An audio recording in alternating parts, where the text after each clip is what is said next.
You know that feeling when you move into a new apartment and it feels off? That's exactly how my new place felt. Hey guys, I'm Akash and you're watching Yadav Story Teller. Please do like, share, and subscribe this channel. Let's move into the story.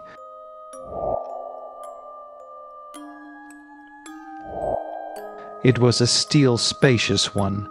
Bedroom in a trendy part of town, rent way below market value. The catch, it was an old building, the kind with creaky floorboards and radiators that hissed like angry snakes. The weirdness started subtle, keys going missing only to reappear in random drawers, phone chargers dying inexplicably fast, the occasional feeling of being watched even when I was home alone.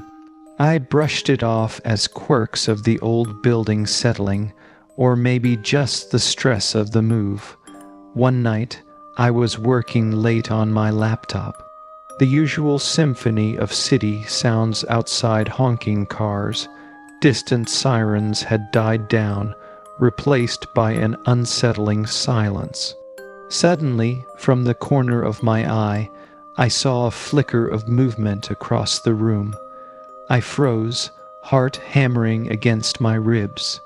There, by the dusty old bookshelf, stood a figure, tall and slender, shrouded in a faint, shimmering light. I blinked, willing myself not to freak out.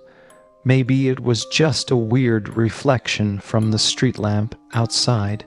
But as I focused, the figure seemed to solidify. It was definitely a person, their head bowed, long dark hair cascading down their back. My breath hitched. Was it a break-in? I fumbled for my phone, ready to dial 911. But then, the figure did something unexpected. It reached out a hand, not towards me, but towards a specific book on the top shelf. The book, a dusty antique I'd found in a thrift store titled Forgotten Melodies. The figure's hand passed right through the book, like a phantom limb. A shiver ran down my spine. Maybe it wasn't a burglar, but something else.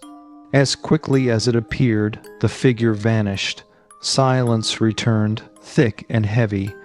I sat there, phone clutched in my sweaty hand, trying to make sense of what just happened. Sleep was definitely out of the question that night. The next morning, shaken but determined, I decided to investigate. I Googled the book title, Forgotten Melodies. Nothing. No hits, no references, nada. Curiosity gnawed at me. Who owned this book? What was the connection to the ghost, if that's what it was? Desperate for answers, I went to the old lady who ran the antique store where I found the book. She squinted at the photo I showed her on my phone. Ah yes, she rasped, her voice like dry leaves rustling. That belonged to a young musician who lived in this building years ago. A talented girl, they say, but a tragic accident. Her voice trailed off. A cold dread filled me. What kind of accident? I pressed. The old lady shook her head. They say she was found dead one morning, right here in this very apartment. Never recovered her music, poor thing. They say her mournful tunes still echo through these walls sometimes. My blood ran cold. The figure, the book, the silence followed by a strange melody that sometimes played faintly in the apartment. It all clicked into place. I wasn't living with a burglar. I was sharing my space with a restless spirit, a musician yearning for her lost music. A strange sense of empathy washed over me. This wasn't a malicious entity, just a lost soul searching for something it couldn't find. That night, I placed the book, Forgotten Melodies, on a prominent spot on my desk. As I drifted off to sleep, A faint melody filled the air, a beautiful, melancholic tune, like a final, bittersweet goodbye. The next morning, the apartment felt different, lighter somehow. The weird occurrences stopped. The silence was peaceful now. Maybe, in my own way, I had helped the musician find her peace and finally put her restless spirit to rest.